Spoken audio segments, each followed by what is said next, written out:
मित्रों, कहानी शुरू करने से पहले मेरा आप सभी से निवेदन है कि कम से कम कहानी को 4 मिनट तक सुनें। कहानी पसंद आए तो लाइक, शेयर, कमेंट और चैनल को सब्सक्राइब करें। अरे बहू, 1 घंटा होने को आया। तुमसे बोला था ना कि मेरे लिए शहद वाला नींबू पानी बना दे, लेकिन तूने तो अभी तक बनाना भी शुरू नहीं किया है। तुम्हें अच्छी तरह से पता है कि मुझे सुबह शहद वाला नींबू पानी चाहिए होता है।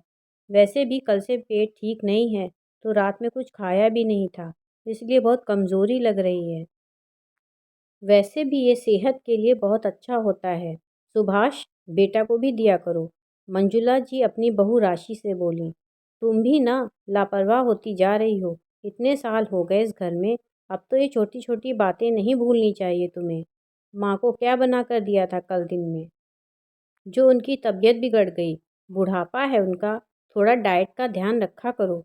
सुभाष ने हमेशा की तरह अपनी माँ की तरफदारी करते हुए कहा। मेरी तबीयत ठीक नहीं है, मुझसे आज खड़ा भी नहीं हुआ जा रहा है। जैसे तैसे नाश्ता तो बना दिया, इसलिए ही शायद दिमाग से निकल गया नींबू पानी देना। माँ जी को अचार खाना मना है, लेकिन रोज़ दिन में 2 बार खाती हैं, तो तबीयत तो खराब रहेगी ही।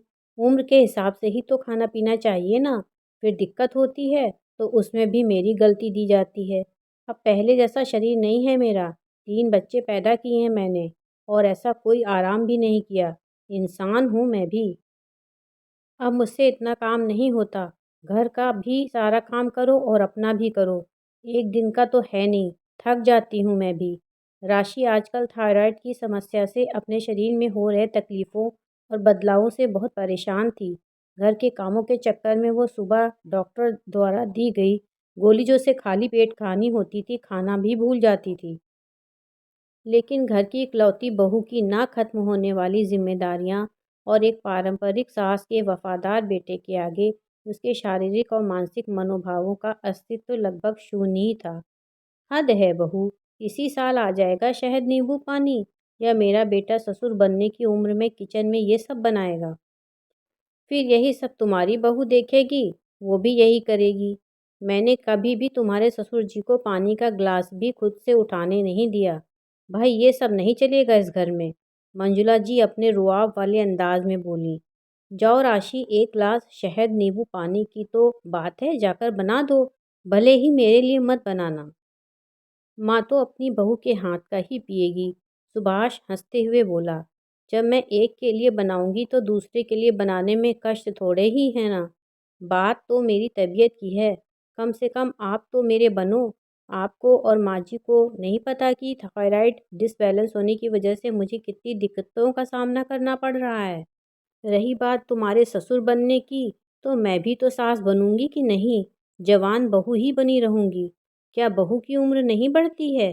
क्या उम्र बढ़ने के साथ शरीर में होने वाले बदलाव बहू के नहीं होते हैं, सिर्फ बेटों को ही होते हैं? क्या बहू के घर में कदम रखते ही जो सास ससुर बूढ़े हो जाते हैं, उनकी बहुएं अमर बूटी खाकर आती हैं? वो वही 24-25 साल की रहेगी। बच्चे बड़े हो जाते हैं, बुज़ुर्ग लोग और बुज़ुर्ग हो जाते हैं, यहाँ तक कि पति भी बूढ़े हो जाते हैं। अगर किसी की उम्र नहीं बढ़ती है तो वो है बहू की।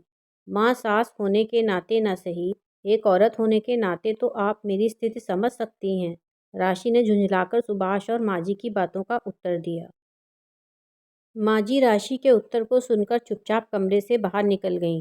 तभी सुभाष बोला, मैं माँ को शहद वाला नींबू पानी देकर आता हूँ। शायद उन्हें बुरा लग गया। तुम्हें ये सब नहीं बोलना चाहिए था। सही कहा, बहुओं को बोलना नहीं चाहिए। बेटा तो बोलेगा नहीं अपनी बीवी के लिए। तो सुनो, ये सब मैंने अपने लिए बोला है। अगर किसी को बुरा लगता हो तो हम बुरे ही सही। कहते हुए राशि करवट लेकर दूसरी तरफ मुड़ गई। शायद राशि ने सही कहा कि सबकी उम्र बढ़ जाती है, सब थकने लग जाते हैं, लेकिन बहू की ना तो उम्र बढ़ती है और ना ही वो थकती है।